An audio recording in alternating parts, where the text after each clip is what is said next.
Em nome do Pai, e do Filho, e do Espírito Santo. Amém. Queridos irmãos e irmãs, sejam muito bem-vindos hoje para o dia de número 102, capítulos de 13 a 16, segundo livro de Samuel. Pai nosso que estais nos céus, santificado seja o vosso nome, venha a nós o vosso reino. Seja feita a vossa vontade, assim na terra como no céu. O pão nosso de cada dia nos dai hoje, perdoai-nos as nossas ofensas, assim como nós perdoamos a quem nos tem ofendido. E não nos deixeis cair em tentação, mas livrai-nos do mal. Amém. Ave Maria, cheia de graça, o Senhor é convosco. Bendita sois vós entre as mulheres, e bendito é o fruto do vosso ventre, Jesus. Santa Maria, Mãe de Deus, rogai por nós, pecadores, agora e na hora de nossa morte. Amém. Glória ao Pai, ao Filho e ao Espírito Santo, como era no princípio, agora e sempre. Amém.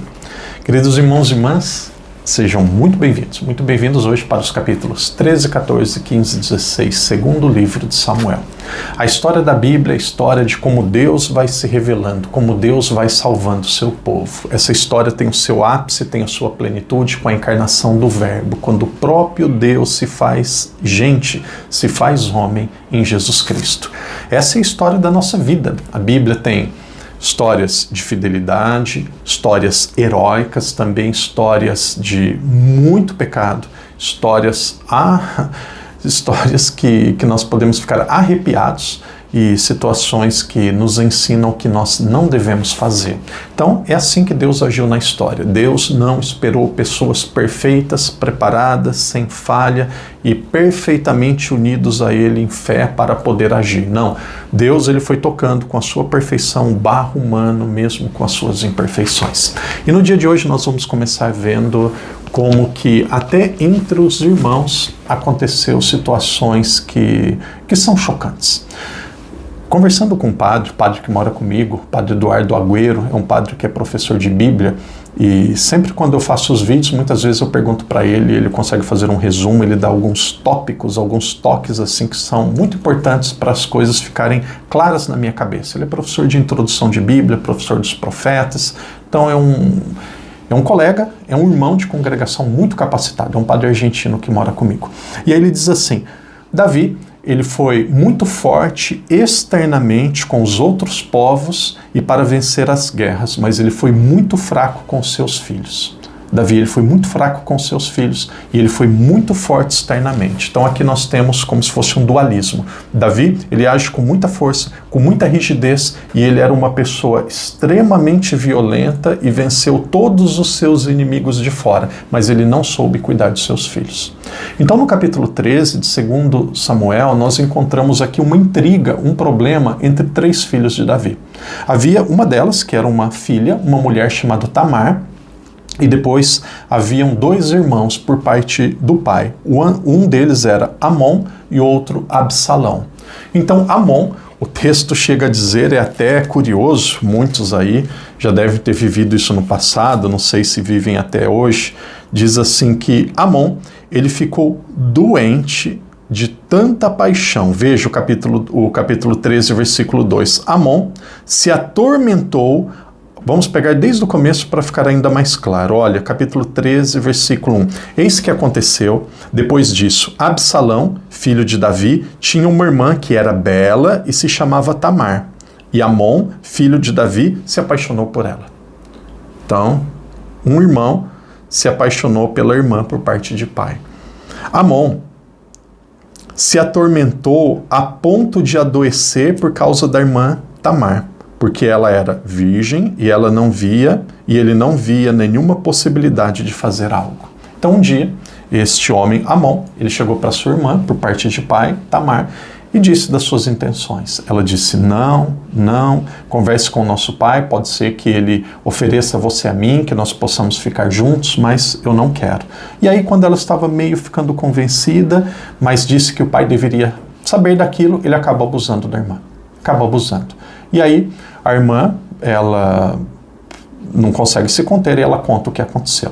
E aí, o irmão dela, Absalão, que também era irmão por parte de sangue de Amon, Absalão e Tamar, possivelmente irmão do lado de pai e de mãe, De repente, Absalão, ele fica extremamente revoltado e ele começa a perseguir o irmão. Ele tem um firme desejo de matar o irmão e ele acaba matando o irmão. Ele acaba matando este irmão, Amon. Então, Amon, que tinha violentado a irmã, ele é morto. Mas o que acontece com Absalão? As pessoas ficaram sabendo que ele tirou a vida do irmão. Então, todos ou muitas pessoas queriam tirar também a sua vida. Se ele tirou a vida do irmão porque o irmão errou, agora nós vamos tirar a vida dele porque ele também errou. Ele teve que fugir 3 anos e ficou protegido por Joabe durante 3 anos. E nesses 3 anos, nós temos aqui esse nome importante. É um nome que não é dos mais interessantes, mas é importante. Absalão. Aqui seria um outro risco que Davi teria de perder a realeza, mas agora um risco da sua casa.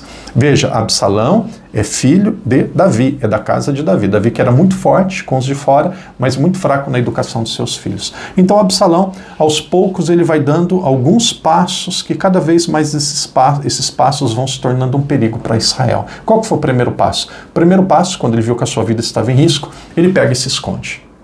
Ele se escondeu e Joabe começou a protegê-lo por 2 anos. E aí nós vamos no capítulo seguinte, capítulo 14, Joabe ele pensou assim: Absalão ele precisa ser perdoado pelo pai.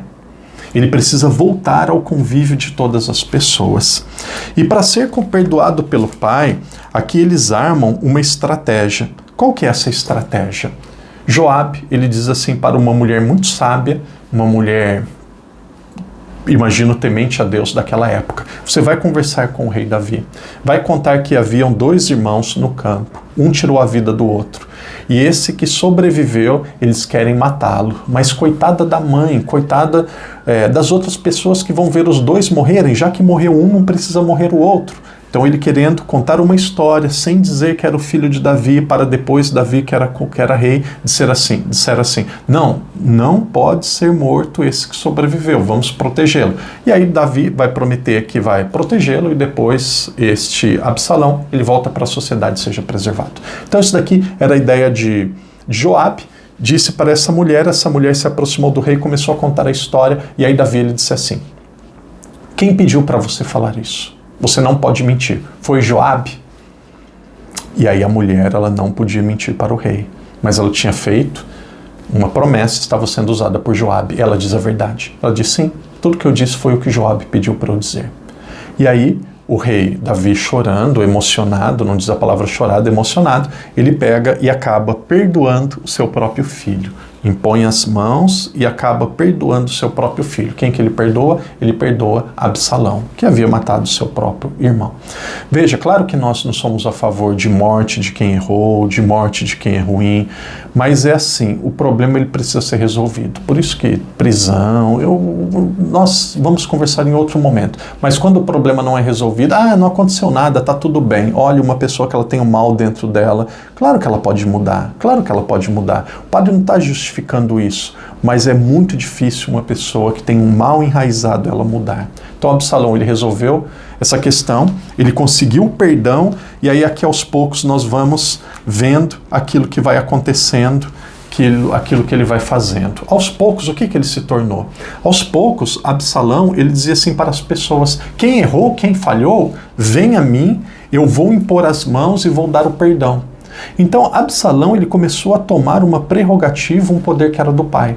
Absalão, aos poucos, começou a usar o lugar do pai e começou a perdoar pessoas. Então pessoas vinham a ele agia como se fosse um juiz, perdoava e as pessoas iam embora. E aí cada vez mais ele estava fazendo aquilo.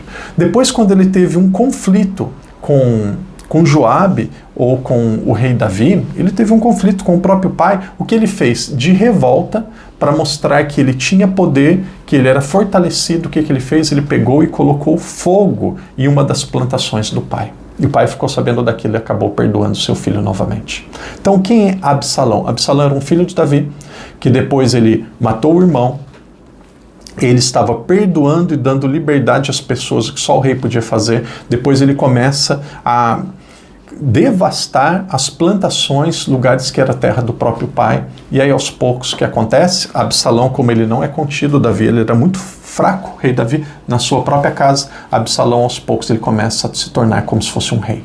Pessoas começam a dar poder para Absalão, começam a dizer que ele que era a referência, que ele que era o mais forte. Na prática, Absalão começou praticamente a reinar. E como que a história continua? Davi, para não ser morto, para sobreviver, ele precisa fugir para o deserto. Veja, um problema que não é resolvido. Como que essa situação ela vai se agravando, como que essa situação ela vai se tornando praticamente insustentável. Davi foge para o exército, veio uma pessoa da casa de Saul, que havia sobrevivido ainda, o nome dele era Semei, imagino que é assim que pronuncia, S-E-M-E-I, e ele vinha, se encontrava com Davi, foi até o deserto, se encontrou com Davi, ficava humilhando, ficava fazendo chacota, ficava zombando de Davi, e aí Davi disse assim: se realmente esse homem foi enviado por Javé para dizer isso, eu preciso ouvir essa verdade e preciso aceitar o que ele está dizendo.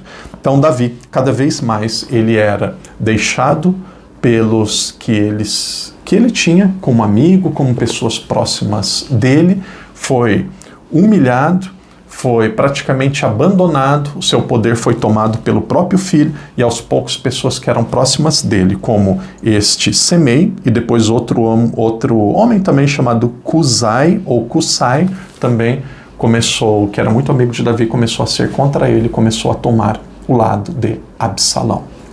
O que nós vemos em tudo isso? Uma intriga, uma guerra, um problema, um caso aqui de violência doméstica, de um irmão tendo relação com a própria irmã, depois um outro irmão tira a vida desse, e como o pai não faz nada, o pai apenas perdoa, e ele continua no meio da sociedade. Em um determinado momento, ele mata o irmão, depois um pouco para frente ele toma o poder do pai, praticamente toma o poder do pai. E nós vamos ver, a partir do dia de amanhã e depois de amanhã, qual será o fim de Absalão. Aqui praticamente estava muito claro, Davi sempre reinando, mas com o reinado a partir de alguns momentos, com exceção de alguns momentos onde ele tinha mais força e aparentemente paz. Mas o reinado de Davi sempre foi muito difícil. Quando ele enfrentava adversários fora, ele vencia e o reinado se transformava pacífico. Mas dentro da sua própria casa, ele tem um de seus filhos que toma o seu poder. Então, quando vocês ouvirem falar esse termo Absalão, pode ser que alguém ouve falar quem foi Absalão, quem foi Tamar, e tem outra Tamar na Bíblia, mas essa Tamar é uma que era filha de Davi, que foi violentada pelo irmão. E aí, outro irmão de Tamar, Absalão, pega e vinga a violência que a irmã sofreu. E aí esse Absalão, como ele não é parado por ninguém, ele vai cada vez mais avançando, até ele praticamente tomar o poder. Faltam apenas mais 2 dias para nós encerrarmos o segundo livro de Samuel. Amanhã nós teremos capítulos de 17 a 20 e depois nós teremos Samuel de 21 a 24. E aí nós encerramos o livro de Samuel. Então permaneça firme, rezando, meditando, principalmente tendo claro assim na sua mente aquilo que é o ensinamento principal, aquilo que é o essencial desta história da salvação. Davi, ele era uma pessoa que em alguns momentos era devoto, mostrava-se próximo de Javé, sempre se arrependia, mas ele viveu um reinado muito turbulento, principalmente dentro da sua própria casa. E aos poucos vai surgindo a intriga, a briga para tomar o poder. E aqui quem deseja tomar o poder é Absalão, um dos seus filhos. Irmão, irmã, que Deus te abençoe, que Deus te proteja e até amanhã, se Deus quiser. Vamos adiante. Em nome do Pai, do Filho e do Espírito Santo. Amém.